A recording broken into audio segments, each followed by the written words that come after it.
All right, here we go, brother. In 3, 2, 1. Hello, and welcome to Know the Score. I'm your host, Don Delarente, and I'm joined by my co host, the Libra icon, Dwayne. What's going on, Dwayne? Not too much. Been a crazy weekend in sports, and then another week ahead. Let's go ahead and get into it. All right, before we start, just letting everybody know you can find Know the Score on the CSPN. You can find the CSPN on the web at www.cspn.us. So, as Dwayne said, we had a big weekend in the world of college football. We had championship weekend.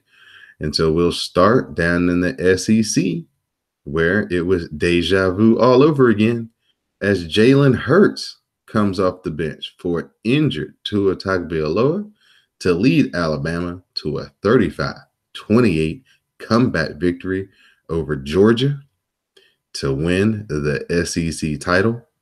This was definitely a game of streaks and runs. Georgia, looked really good. They had a really good offensive game plan to attack that Alabama defense. They got up by 14 points, and then they missed a field goal. And after that, everything stopped when it came to Georgia's momentum, and everything started to pick up for Alabama until Tua gets his ankle rolled up. He's down. They got to come out here, get him off the field. And look who sticks it out and gets to be the hero in the end, Mr. Jalen Hurts. So, Dwayne, uh, I mean, I know Georgia. To put this in context, unfortunately, I was in Georgia this past weekend for a funeral, but so I'm around these diehard Georgia people. And man, for 3 quarters, they were as high as you could be. And then that fourth quarter came, and man, everybody, the air was let out of the whole balloon. So, your thoughts on Jalen Hurts saying he was going to stick around and having the last laugh against Georgia in the SEC championship game? Oh man, it's kind of like you said, it was deja vu all over again. It was pretty crazy to see how the same exact situation. Georgia gets off to a good start. They are putting in the work, and looks like, hey, this juggernaut's gonna be knocked off in the same place as mind you. So then it's just a reversal of roles this time, and Jalen Hurts comes in. I mean, we all speculated, hey, what should he do? Should he stick it out? Should he transfer? Um, should he Go what should he pro. do? Go pro exactly, and he made the decision to stick it out, and it proved that he made the right choice. You always got to be ready when your number's called up, and Nick Saban was able to call his number, and he responded in a huge way, much like when he was ineffective in the title game, and Tyler Voa came in and was the next man up. So it's really a good thing that he did stick it out, and persistence and patience does pay off, and just shout out to Alabama once again. They got their best shot once again, and they found a way to win once again. So 13-0 now going into the Orange Bowl, and we'll see how things play out in the college football playoff. Yep, wire to wire number one. So, congratulations to Alabama, and especially to Jalen Hurts, showing that perseverance and stick to itiveness does pay off in the end. Next, the Clemson Tigers. They handled their business against Pittsburgh 42-10 to win the ACC championship. This game was over pretty early. Clemson jumped out on them. That defense suffocated them, and it was just waiting for the time to run out. So Clemson basically, survives their gauntlet and not that they really got tested in the ACC. They had a couple of games there against Syracuse where Bryant went down, and they had to struggle to win that one. But that was really their only really close call this year. So, your thoughts on Clemson heading into the championship game? Are they battle tested enough with this freshman quarterback, Trevor Lawrence, that if they do get in a tight situation, will they respond positively? I think they will be battle tested enough. I think they've got enough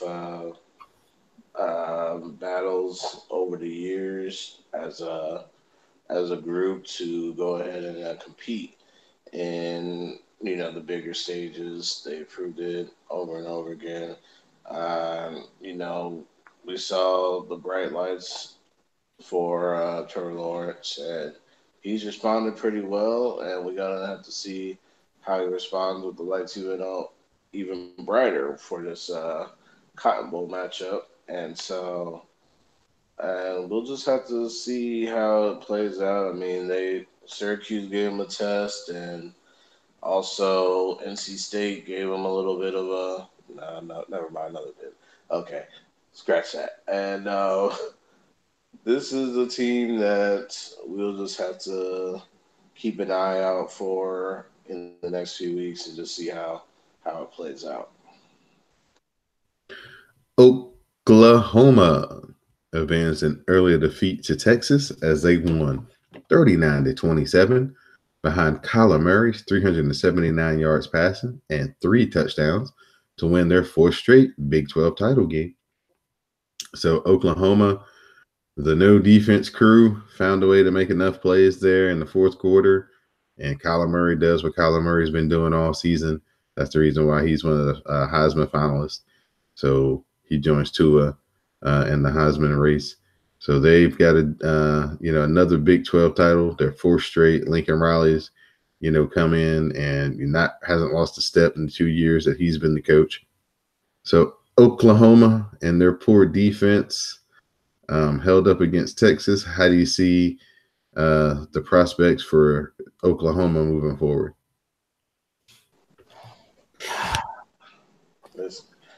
Oklahoma, they're known for their 7-on-7 style of play. I mean, that's really the whole Big 12 in a nutshell. But they did make enough defensive plays. But I don't know. Now they got Alabama in the Orange Bowl matchup, and it's going to be tough. We're going to have to see if Kyler Murray can find holes in this vaunted defense, and we're going to have to see how mainly Oklahoma's defense going to respond, because do they have enough speed to match up with Alabama's playmakers? If Alabama decides to run the ball down their throats, I think that'll be a huge advantage to them. If Tua, who should be healed up and ready to go, by the time they get this Orange Bowl matchup going, he's going to pick this secondary apart, which will open up the run, and it might be a long day for the Sooners down in Miami in a few weeks. The Ohio State Buckeyes defeated Northwestern 45-24 to win the Big Ten title game. Dwayne Haskins had 5 TDs in the victory, and Urban Meyer announces that he will retire after this year's Rose Bowl. So we pretty much knew that Ohio State was going to probably roll Northwestern. The only question was, if Georgia slipped up, who would get that 4th spot between Oklahoma and Ohio State, and the winner was Oklahoma. So that makes Ohio State, going back to the Rose Bowl as the winner of the Big Ten. So what do you think about Urban Meyer? He's going to retire. He's had a long off season and season as well. What will his legacy be, after this tumultuous kind of end at Ohio State? Well, I mean, he's with this. Now we say legacy overall or legacy in Ohio State? Legacy overall. Overall, I mean, he's won championships. He's He's done everything there's to do on the coaching ranks. I mean, there's been a lot of controversy. I mean, with the whole situation at Ohio State. I mean, also have had some things going on in Florida as well. Um, I mean, if you look at his body of work on the field, which is really what we look at, he's really done a great job. He's pretty much been probably the most popular coach, getting a title at Ohio State since Jim Tressel. I mean, I don't think anybody's gonna trump Jim Tressel in the sweater vest there, but um, Urban Meyer he did what he had to do. I think it's just a real shame that his health is really probably the reason why he's going to retire. But I think if he I think if the perfect job does come for him, and he will really reconsider going back and getting the head coaching, going back into the head coaching ranks if the perfect job comes about. To me, my overall thoughts about his legacy probably comes back to his days at Utah, where he got his start, and being in the read option. Him and Alex Smith teaming together to bring something new to college football at a time where most teams were trying to copy the way the Big 12 was going with the air raid or Florida Steve Spurrier kind of fun and gun type offense, and then here comes Urban Meyer with a little twist on the old school option offense, which allowed some of the smaller teams to compete and basically changed up the modern era of college football. We all bring that back to Urban Meyer with those concepts. So I think that'll be how I think about him. And also, after one of those losses in one of the Orange Bowls of the playoffs, that gif where he's sitting on the back of that golf cart eating that piece of Papa John's pizza, just rubbing his head like, what the hell just happened to us? Yeah, those would be my two kind of lasting memories of old Urban Meyer. So hopefully he can find some good health and some peace with his family and enjoy those good times that he'll have with them, and he'll start feeling better and get those health problems in check. And like you said, maybe he will come back to coaching in a couple of years once he's fully healthy and can take the stress, because he's such a passionate and involved coach. I know that he's probably got ulcers and a whole bunch of other stuff he's not telling us. So good luck to Urban Meyer in his future endeavors. Just a reminder that this is Know the Score. I'm Don Delarente. I'm here with my co-host, the Libra icon, Dwayne, and you can find Know the Score on iTunes, SoundCloud, Stitcher Play, Google Radio, and Spotify. So the Washington Huskies defeated the before mentioned Utah Huskies, or excuse me, Utah Utes, 10-3 to win the Pac-12 title game.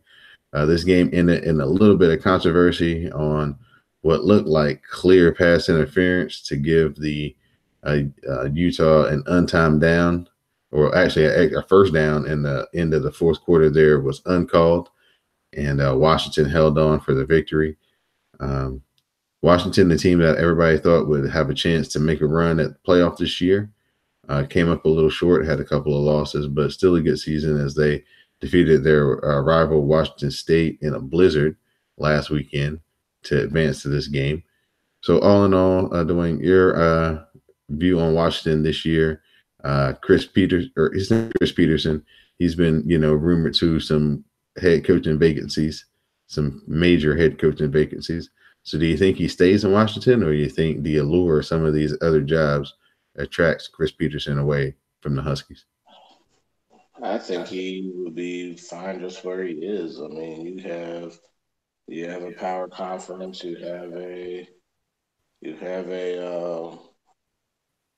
good team there. You're in the Pacific Northwest, a place where you're pretty much used to.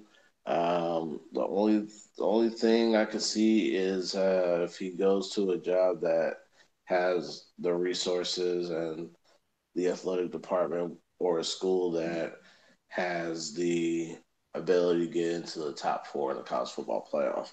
Um, we haven't really seen too much of a Pac-12 representation, and even this season, the Pac-12 so there's a lot of parity in that conference, and there really wasn't much of a chance for teams to get out and do. There's no dominant team, which of course was the easy reason why the conference was left out. Um, and yeah, but Chris Peterson, though, he's a very, very great coach. With his time at Boise State, with his time in Washington, I don't see him leaving. Can't. I just can't see it. I mean, if I do, if he does go somewhere, I will be surprised, honestly. All right. And UCF defeated Memphis in the AAC title game to cap off back-to-back undefeated regular seasons. So, unfortunately, this isn't a 16 playoff, 6-team playoff, because we would have UCF in there in the mix, scrapping that out against Ohio State probably. That would be really fun to see because these kids have, done everything that they've been asked to do, which is beat every team on their schedule. And they haven't been, they feel, properly rewarded for it. So, in your mind, in your estimation, do you think that UCF deserves a shot at the college playoffs after putting two back-to-back undefeated regular seasons together? Absolutely. This You've won 25 straight games. Your best player went down with an injury. Your backup quarterback goes on and wills the team to a victory when everybody pretty much was saying UCF is going to get ran out the building. But I'm like, this is UCF we're talking about, and this is the AAC where everything is high scoring. So my take on it is this: it's UCF does deserve a shot. I mean, they're undefeated. Undefeated. They have a right to be in that college football playoff. I don't care about the strength of schedule at this point. I hate the fact that they're even ranked below Ohio State, who lost to Purdue 59-21. They gave up 59 points to Purdue. Ohio State shouldn't even been sniffing the playoffs to begin with. I know that's gonna anger the Buckeye contingent and that's listening, but I don't care. Ohio State, this is just like last year with Iowa. I even said to one of my Buckeye fans, I was like, look, y'all didn't make it last year because y'all lost to Iowa. Y'all not gonna make it this year because y'all lost to Purdue. And Oklahoma, I mean, a deserving they are a deserving team, but they also have a loss under their belt. So, you know, it should have been right that UCF was in. I mean, Georgia has two losses. Yes, they lost to Alabama. One of those losses was to the number one team in the land. Another one was what was it, LSU, I think. Yes, it was. Yeah, so they lost to LSU, who at the time was a factor, but they're no longer a factor.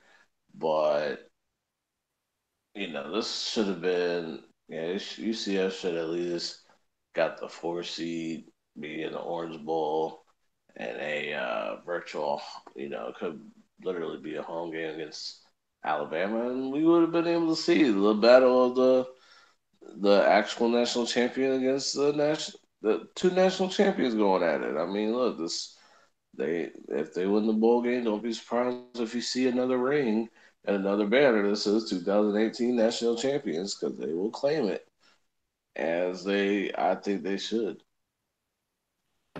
Yeah, UCF, man, those kids are really excited when they go out and play football. They're really fun to watch. Memphis jumped out on them and they had to come back. So that was a really exciting game to watch in general. But yeah, I'm with you. I'd like to see those kids get a shot at it just to see what they can do. As far as they know, they can beat Alabama.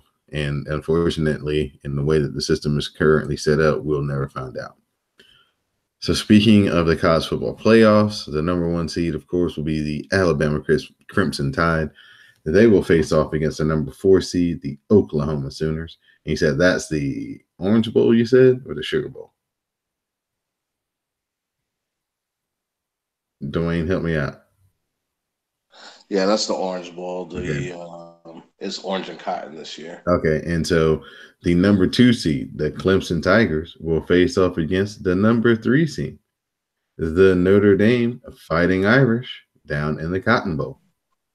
So, Dwayne, in your too early to call predictions, who's going to play for the national championship? We are going to see Alabama and Clemson Part 4. And I hope this is the matchup that they want. I've talked to one of my Alabama fans, and she was pretty much like she wanted to see Alabama Clemson again. We've already had 3 great matchups between the two of them for the national title. Be a great rubber match to see who can win it all. Yeah, that'll be the greatest 4-part movie since Rocky 4, man. All right, exactly. And then we can probably see if the Clemson kind of be like Warriors Cavaliers. I mean, we've never seen it before, and will we see it again? Hey, there's only one way to find out. Exactly. This episode of Know the Score is being brought to you by Amazon.com. Please, when you're ordering all your gifts off of Amazon.com this holiday season, stop by www.cspn.us first. Click on the banner that says Keep Our Podcast Free at the top of the page. And the very first link you'll be able to click on will be Amazon. Go into Amazon as you normally would, do all of your normal purchasing as you normally would. And once you check out, some of your purchase will come back to the CSPN to help keep Know the Score free of charge each and every week. So please, please, please, again, support Amazon.com through CSPN.us.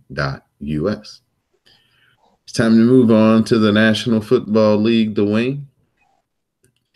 And on Friday night, a bombshell dropped as the Kansas City Chiefs released starting running back Kareem Hunt after a video from an incident early this year surfaced and proved that he was dishonest about his role in an altercation with a woman in a hotel. This was just not good. Somehow the NFL, the Kansas City Chiefs, I think this happened in Cleveland, the Cleveland police, because of the nature of the charges, is the reason why the police did not get a chance to get their hands on this video. But good old TMZ did, and now Kareem Hunt is out of a job. So, Dwayne, when you first saw the news go down and you heard about this, were you surprised that it took this long? I mean, I think this happened back in February for any type of action to come down. Or do you think that Kansas City, after seeing the video and just how out of control, it just doesn't look good for Kareem Hunt, and they were just like, once this comes out for public consumption, if he's still on our team, it's going to be a murderous PR hit? Well, the Chiefs have had to deal with they got to deal with this with Larry Johnson a few years back with the domestic violence issues that he had when he was the star running back. And this is something they could not have, taken another PR hit because they've been through it before. And I think if he was a little more truthful about the incident, if he would have been honest about the situation, and we would have probably it'd probably be a different story. He might have been suspended, might have been on the exempt list, the commissioner's exempt list, but he would probably still have a job though. But the fact that you lied about what happened to save your own ass, and the truth hurts, but lying hurts more in the long run, and that's what it caught up with Kareem here in this situation. I mean, This is something that, hey, you kind of knew what you knew what happened. You try to deny what or make light or downplay what may have happened, and then the the tape comes out and shows that it's 50 times worse than what it was. Yes, the Chiefs did the right thing in cutting Kareem Hunt. They got a capable back of Spencer Ware who can carry the offense. They still got Patrick Mahomes who's still on his MVP campaign, but for Kareem Hunt, and it's gonna he might be on the Ray Rice treatment here, and he's 23, or the teams that's gonna be desperate enough to sign him may sign him, but um, back to what the Chiefs did, they did the right thing. Um, the league is really going to be questioned because why who missed the ball on this one, and why is it coming out almost 10 months after the fact, almost a whole year after the fact that this originally happened. So it's a sad situation all around. It's a disgusting situation. You know, it's really it's disheartening, because the footage doesn't lie, and we as men we have to do better. We still got to hold those who mistreat women accountable for their actions. Amen, sir. Amen. Along those same lines, earlier in the week, the Washington football team, they picked up and claimed off waivers Reuben Foster, who was released by the 49ers after another domestic violence charge of his own this year. That brought the ire of a lot of people up on the Washington football team. A lot of pieces and articles were written about, how tone deaf they could be.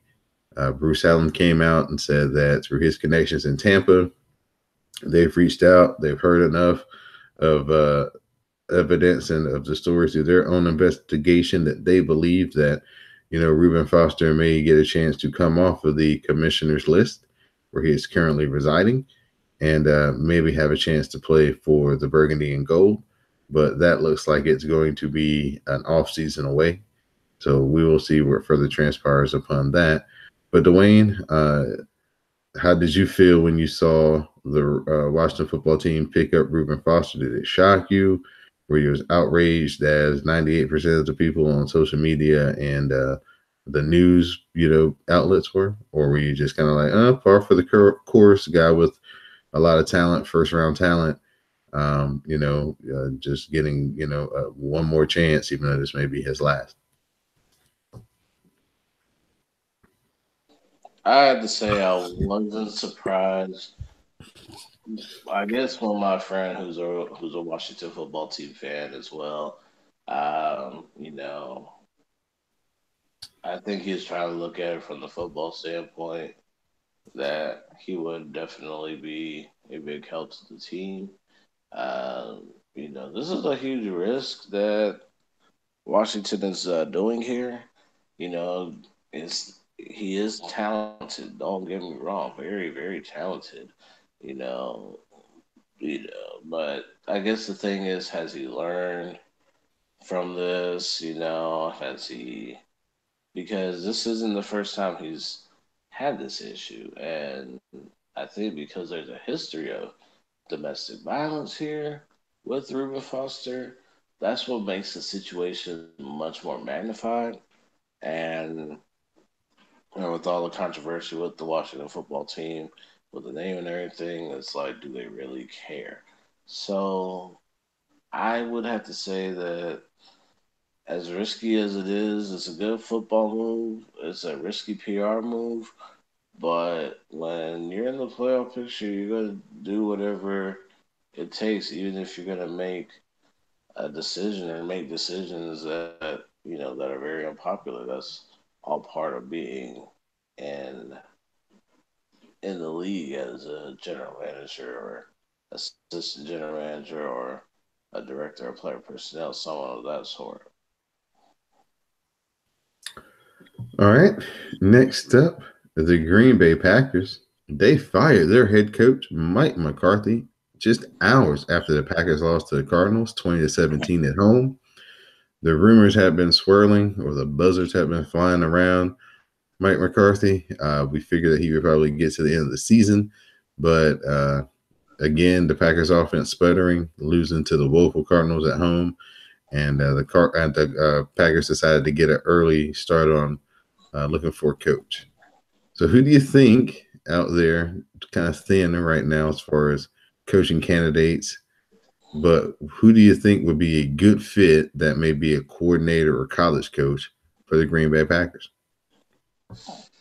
Well, that's a good question. I mean, I would have to say that whoever gets his job gets to work with Aaron Rodgers, and whoever gets his job needs to get along with Aaron Rodgers and help make their franchise quarterback happy. So um, I don't have anybody in mind. I can't really think of anyone off the top of my head that would be a a good fit per se. I would say maybe get an offensive coordinator, um, get a current offensive coordinator, and then see how what's the word I'm looking for? See how they work. There we go. Um, so if I had to say anybody, um,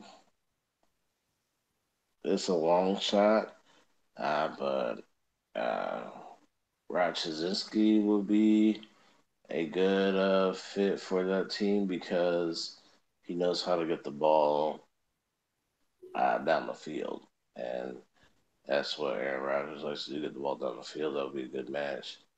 Um, that's really all I have in regards to that. We'll just have to see maybe a current offensive coordinator um, and someone who can make that jump to head coach. Pep Hamilton may be one if you're looking to satisfy the Rooney Rule, of course. So there's options out there. I can't name of one particular option, but there are some out there though. We'll shift over to some on field action as the Dallas Cowboys moved into first place all by themselves in the NFC East with a shocking 13-10 win over the previously red hot New Orleans Saints. Dallas's defensive line, front seven, really dominated this game. They had pressure on Drew Brees all night. They shut down the running game. They punished the receivers when they caught it. It was just a very, very, very impressive performance by the Dallas defense. Um, does this give you some hope, Dwayne, for your Panthers, who have the Saints twice here in the last 4 games? That maybe you have a good blueprint that you guys can maybe execute to hold the Saints down to well under their average? Um, Honestly, I'm not even gonna address my team because this is a this is a team that is still offensive juggernaut. So yes, they ran into a, a smart lens per se, but I know for certain they gotta go back. And the reason why I say go back,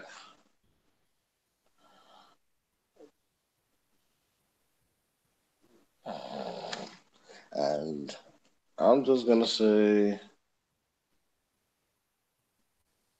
I'm just gonna I don't know. It's really a tough one there. I don't think the Panthers are going to catch them.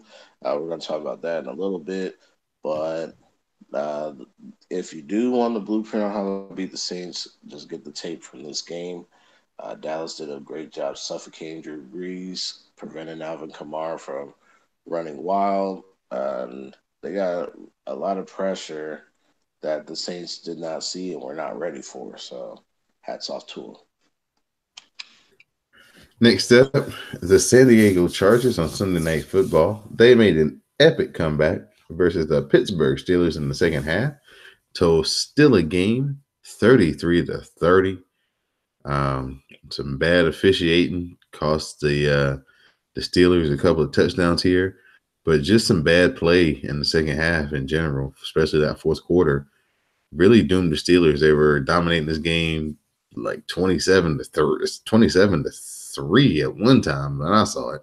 But the Chargers kept fighting, they kept playing, and Steelers got laxed. Then the Chargers came up and stole one. So, Dwayne, is it time for us to start believing in the Los Angeles at this point Superchargers? Well, it is. I mean, even though they play in the soccer stadium and the soccer stadium is filled with half the opposing fans, um, we normally see a Chargers free fall in December. So um, I'm not going to be too sold on them just yet. They did win one game in December, and the matter, coming back in Pittsburgh and winning a game like that is pretty remarkable. Um, I just had to say that with the way the Chargers go after, especially on offense, their defense has been stout. They're healthy, and that's really been the major difference. Is a lot of these weapons Philip Rivers has, they're healthy. He didn't have that luxury over the last few years, so I think it is time to believe in the same in the now you gotta be saying it. Believe in the LA Chargers. Anthony Lynn has done a great job. I think a lot of people don't recognize the job he has been doing, and he's making this team a winner here. Especially before they move into their new stadium in a couple of years. Anyway, Yeah, very impressed by the Chargers so far, especially with this win right here. I mean, Pittsburgh had some ridiculous number of when they were up by like 16 or more points in the fourth quarter.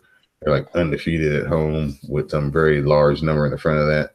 So for them to just keep playing and make plays and catch some breaks from the referees to kind of, help facilitate that, they pulled off one of the, best comebacks ever and very entertaining game as well. So good luck to the Chargers. We'll see what they do for this playoff run. Colt McCoy, he suffers a broken leg in the Redskins' 28-13 loss to the Philadelphia Eagles on Monday Night Football. There weren't a lot of highlights for the Washington football team in this game. Adrian Peterson broke one for 90. He took it to the house. So that was a 13th point. That was our 13th point right there. And that was all the scoring we got early in the second quarter there. So the Eagles have won a couple in a row. They play Dallas next week in basically a matchup for first place. So we'll go ahead and talk about that game, Dwayne. Who do you think gets the upper hand, Philly or Dallas, when they travel down to Big D this weekend? The Eagles do. I'm gonna say the Eagles have the Eagles will win because Carson Wentz knows how to get prepared for division rivals, and I'd say at the end of the day it would be foolish of me not to go against the Philadelphia Eagles. Minnesota's a good team. Minnesota's a good team, but you know, not Minnesota. I'm sorry. Um, Philadelphia is a good team, and they're playing a very stout Dallas defense. But I think Carson Wentz can find a way to, carve up the secondary and make the front seven look silly. So we'll have to see how that goes going forward and go from there. All right. And in some news that you'll be very interested to talk about, I'm sure, the Panthers are in a free fall after their fourth straight loss. Coach Ron Rivera shakes up the coaching staff. He's fired the defensive line coach, Brady Hope, and another defensive assistant, and he has taken over the defensive play calling as well.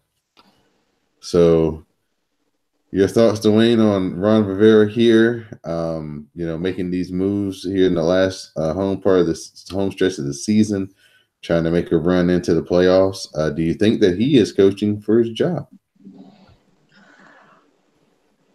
That's the feeling. That's like the rumor that's going on around here. I think David Tepper, the new owner, I think things are getting a little antsy over there, and he might be looking to make some changes. But I think I think if anything, the reason why we may see Ron Rivera out of Carolina is because he hasn't posted back-to-back winning seasons ever. But now to do that, you had to go 3-1, and that means at least splitting one with the Saints, which Saints owned their number last year. They beat them 3 times, including the playoffs. So um, I don't know what's going on with the team. They're 1-5 on the road. They were a Dante Jackson injury away from a win at home against Seattle. Losing Greg Olson yet again. It's been a pretty, it's been a pretty rough 4 weeks. The last 3 weeks, I could not. I hated the when people were blaming Cam for the issues when Cam wasn't the problem. But this week, it was definitely on Cam when you throw 4 interceptions and 3 of them to the same person. I want to say by the second interception, you gotta realize the man's not on your team. So the second interception, I kind of turned the game off after that because when I saw it was thrown and there was nothing but 4 red jerseys around there, and it got ugly after that. So it's up to. So I'm trying to say it's up to Carolina what they want to do. Do they want to win or do they want to just fold it up, mail it in, and go home? Because it seems like they want to just do the latter, especially now that they can't find the win column if their lives depended on it. They just need to see what happens before we go forward. All right, so that's our NFL wrap up of this past week's action. We'll do some quick NBA news before we get out of here. Let Dwayne give her shout outs and thank yous. As the Chicago Bulls have moved on from head coach Fred Hoiberg. He has been fired. The Bulls are off to another horrid start, which has kind of been the trend in Hoiberg's coaching tenure there. So, interim coach is going to be taking over for the rest of the season. So I'll ask this question to you, Dwayne. Are the Chicago Bulls an attractive NBA team for someone with experience or a name to come in and coach?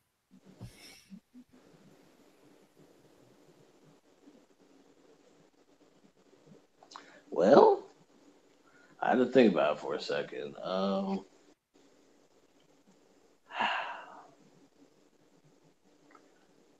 I just think that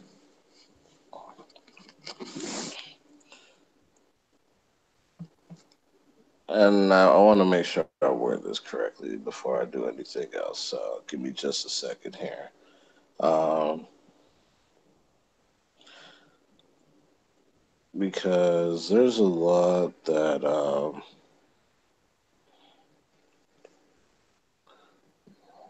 I guess is weird.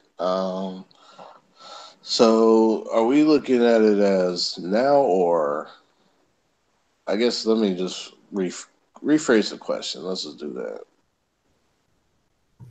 If you were coming up next season and you were a potential head coaching candidate, you could go anywhere you wanted to, just take a pick.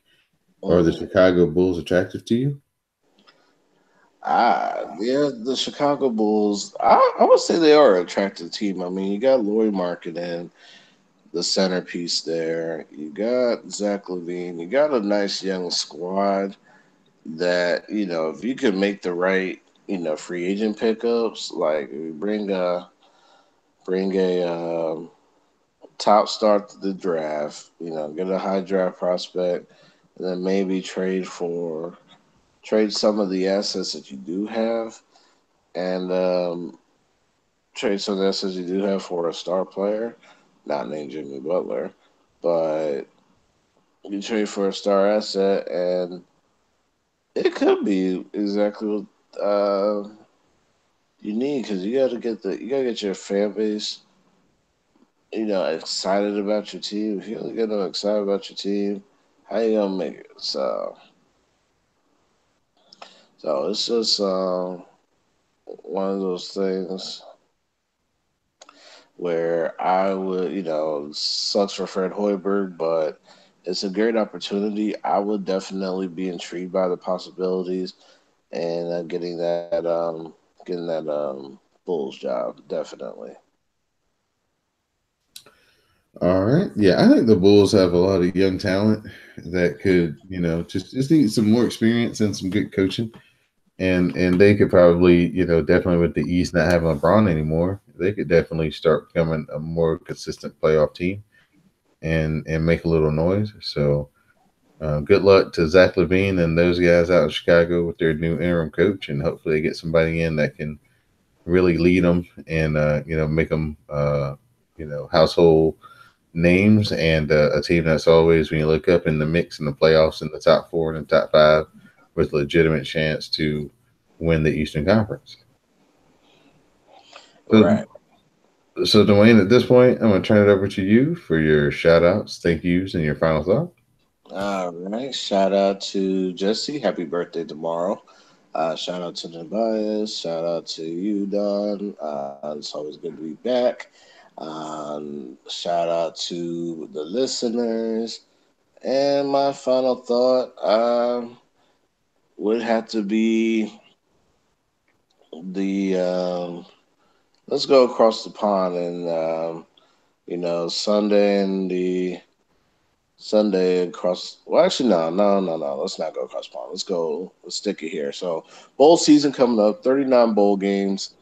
And it starts off with the Celebration Bowl. It's the HBCU Bowl showcase between the MEAC champion North Carolina A&T, Aggie Pride, and Alcorn State. This was actually the first Celebration Bowl, and they meet again for the second time in the fourth Celebration Bowl in Atlanta. And A&T is looking to win their third in 4 years. Alcorn State's looking for revenge. Nationally televised game is good to get the HBCU showcase on national television, especially from both conferences. And now I'm not saying cable; I'm talking about network TV, which is always the beautiful thing about this game. Since it's been brought about, it's been on network television, and it really gives the schools a chance to get exposed, the conferences get that exposure. You may not get a top recruit, but it's always good to get that recognition, and get that momentum going for HBCU sports in a juggernaut in a whole. I definitely, you know who I'm rooting for. It's always going to be A&T forever for me. But just to see, just to have these guys leading it off once again, and it's definitely worth it versus getting knocked out in the first round in the FCS playoffs every year, or maybe in the second round. So I'm just glad that there's another opportunity for black college athletes to succeed and flourish. All right. Thank you, Dwayne. I'd like to give a shout out to you for joining me this week on Know the Score. I'd like to give a shout out to Jesse and the Bias as well. Give a shout out to all the listeners and everybody who supports the CSPN. Please head over for exclusive content over to patreon.com/CSPN media. There's some cool things over there, sports related from Know the Score. You can take a lap around Richmond Raceway with Jeffrey Earnhardt. You can also listen to Dale Earnhardt Jr. talk with Ross Chastain on Pit Lane and give an interview right after his most recent race in a Richmond Raceway. So there's some cool things over on Patreon to check out. So please, again, patreon.com/CSPN media. Go check those things out. My final thought would be, here we go. Nightmare scenario. If you're a Washington football team, they were 5-2. With a prove-it game against Houston, lose their quarterback, and now everything's starting to go downhill where they're having injuries left and right, and it looks like they're in a stretch where they're going to potentially probably lose their last 4 games with Mark Sanchez as their starting quarterback more than likely. So that brings me to Jay Gruden. Is he going to get another pass because he suffered so many injuries this year, or is this going to be the nail in the coffin for his coaching career and everything around the Washington organization gets blown up and starts fresh? So it'll be a very interesting couple of days and weeks that take place after the season, because I'm really not encouraged about the Washington football team being able to win any more games with Mark Sanchez as their quarterback. There was some rumors and innuendo that they are contemplating about bringing in Colin Kaepernick for a workout. So we will see what happens there. But he's definitely much better than that list of cats they pulled out last week and chose Mark Sanchez from. So we'll see what furthering developments come from that report earlier today. So for my co-host, the Libra icon, Dwayne, I'm Don Delarente. And now you know the score. All right, my good man. I appreciate that. Anytime. All right, so now it's dinner time for me. Yeah, man. Guess I gotta go find something. Go eat, and they'll give me just enough time to get ready for SmackDown, and I'll edit this while I'm doing SmackDown. Sounds like a winner. All right, man. Have a good one. All right, you too. Talk to you later, man. Later.